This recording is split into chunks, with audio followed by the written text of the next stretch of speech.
वाराणसी में बढ़ती महंगाई का असर अब पर्यटन और टैक्सी सेवाओं पर भी साफ दिखाई देने लगा है।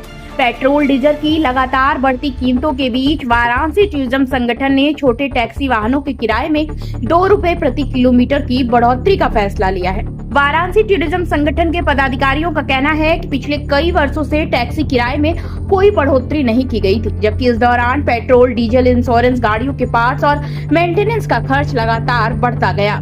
संगठन के अनुसार कई वाहन मालिक बैंक लोन पर गाड़ियां चलाते हैं और मौजूदा समय में पुराने किराए पर काम करना घाटे का सौदा बन चुका था। संगठन ने साफ कहा कि फिलहाल केवल 2 रुपए प्रति किलोमीटर की बढ़ोतरी की गई है, ताकि ड्राइवर और वाहन मालिक किसी तरह अपना खर्च निकाल सके। साथ ही उन्होंने यह भी भरोसा दिलाया कि अगर पेट्रोल और डीजल की कीमतें 115 से 120 प्रति लीटर तक नहीं पहुंचती, तब तक आगे किराया नहीं बढ़ाया जाएगा।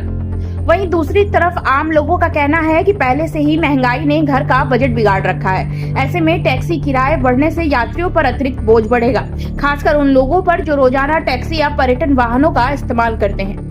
हालांकि कुछ लोगों ने यह भी माना कि जिस तरह से पेट्रोल और डीजल के दाम लगातार बढ़ रहे हैं, उसे देखते हुए वाहन चालकों की परेशानी भी जायज है। लोगों का कहना है कि सरकार को ऐसा समाधान निकालना चाहिए जिससे न जनता पर ज्यादा बोझ पड़े और न ही टैक्सी संचालकों का रोजगार प्रभावित हो। अब देखना होगा कि सरकार पर्यटन व्यवसायियों की मांगों पर क्या फैसला लेती है, लेकिन इतना तय है कि बढ़ती महंगाई का असर अब सीधे आम जनता और पर्यटन उद्योग दोनों पर पड़ रहा है। आपकी क्या राय है? क्या टैक्सी किराए में 2 रुपए प्रति किलोमीटर की बढ़ोतरी सही है? कमेंट करके जरूर बताएं। ये हम वाराणसी टूरिज्म एसोसिएशन के प्रेसिडेंट हैं। मेरा नाम कर्नल रंजन सिंह है।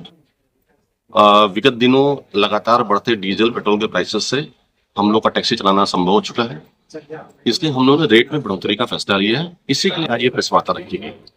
तो ये 2 रुपए प्रति किलोमीटर बढ़ाने का क्या रहा है? 2 रुपए प्रति किलोमीटर बढ़ाने से लगभग दिन भर में 400 रुपए हमको एक्स्ट्रा मिलेगा, और अगर मान लीजिए 4 लीटर 3 लीटर डीजल लगता है तो लगभग हमारा वो घाटा कवर हो जाएगा, जो सरकार ने बढ़ाया है। तो क्या इसके लिए आपने परिवहन विभाग से और जिला प्रशासन से भी अनुमति ली है? परिवहन विभाग और जिला प्रशासन का रेट से कोई मतलब नहीं है, उनको अपने टैक्स से मतलब है। और जहां तक परिवहन विभाग की बात है, इन्होंने 1 टाइम टैक्स लागू कर दिया हमारे ऊपर। नई हो गाड़ी हमारी या पुरानी गाड़ी हो, 4 साल पुरानी गाड़ी, हमको 15 साल का टैक्स एडवांस जमा करना है, जबकि परमिट ये 5 ही साल का देते हैं। आखिरी बार कब बढ़ाया गया था इसके पहले किराया? सन 2018 के रेट पे हम लोग आज भी काम कर रहे हैं।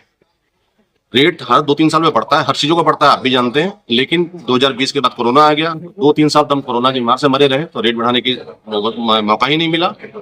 फिर अब चूंकि डीजल के रेट बढ़ रहे हैं, पेट्रोल का दाम बढ़ रहे हैं, इसलिए हमारे पास कोई विकल्प ही नहीं बचा है रेट बढ़ाने की सिवा। और 1 टाइम टैक्स की मांग है आप लोगों की, जो 15 साल के तक इकट्ठा टैक्स देना है, उसमें क्या कहना चाहिए? 1 टाइम टैक्स की लिए कहाँ तक आप लोग की मांगे सरकार तक पहुंची? क्या हमारी हर जिले के एसोसिएशन वालों ने अपनी लोकल आरटीओ को घेराव करके अपना पत्रक दे दिया है।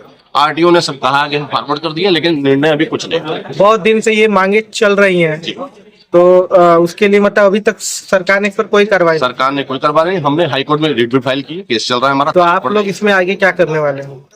देखिए, फिलहाल तो रेट बढ़ा दिए हैं, तो डीजल के जो पेट्रोल के रेट बढ़े हैं वो हम मीट कर जाएंगे। 1 टाइम टैक्स सरकार ने नीति वापस नहीं ली, तो हम अपनी टैक्सियां पूरे प्रदेश में खड़ी कर देंगे। और एक तो सरकार डीजल पेट्रोल बढ़ा करके जनता पर महंगाई की मार दी हुई है, आप लोग बढ़ा दिए, जनता पर डबल मार पड़ गया है। डबल मार कैसे पड़ा सर? जो डीजल का दाम बढ़ रहा है, जो हमारे हमें कोई एक्स्ट्रा पैसा मिल नहीं रहा है, वो पैसा सरकार के खाते में जा रहा है।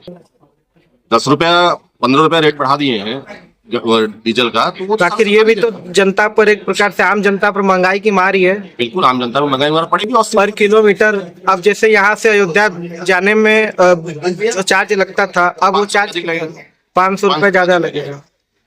और अगर अयोध्या घूम के इलाहाबाद घूम के वापस आएंगे तो 1000 रुपए उनको ज्यादा देना है। पहले जो काम 8000 में होता था, अब 9000 में होगा। तो ये तो सरकार को सोचना चाहिए ना कि आम जनता को सुविधा देनी है, खाली टैक्स वसूल। सरकार उसे टैक्स से मतलब है।